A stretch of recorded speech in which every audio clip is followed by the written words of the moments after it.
शक्यतो कमी असतं. पण पहिलवान वगैरे असे मग ते गरम पाणी घेत नाही. कोणतं पाणी चांगलं? ऋतूनुसार, त्याला ऋतुचर्या म्हणतात. थंडीमध्ये गरम पाणी घ्या, उष्णतेमध्ये थंड घ्या, पण शक्यतो समोश किंवा विसावलेलं पाणी असं. ते जगदंबा स्नानाला गेल्या पण लज्जा मनात आली, वाटलं मला पाहतील कुणी स्नानाच्या अवस्थेमध्ये.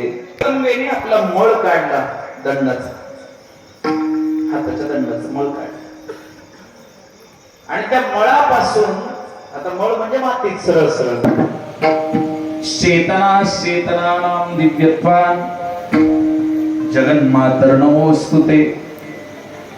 चेतना आहे आणि जिवंत झालं ते मूल. आणि पुतळा मोठा केला होता. मला विचारलं पप्पा आहेत का? ते म्हणते पप्पा घरी नाहीत असं म्हणले, वर झोपले. अतिच खरं बोलतात कधी कधी लेकर, अशी गोष्ट आहे. पण ते त्यांचं नाव आहे भवे.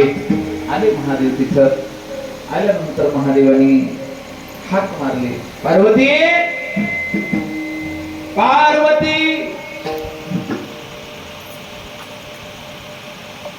आता बहुतेक नाव घेत नसतात म्हणा, नवऱ्याचं बायकोनं आणि बायकोचं नवऱ्याने घेऊ नये.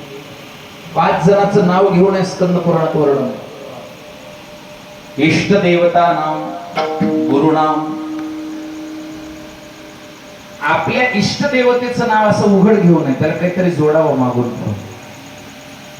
श्री गोपाल कृष्ण म्हणा, नुसतं कृष्ण असं म्हणत जाऊ, काहीतरी जोडा.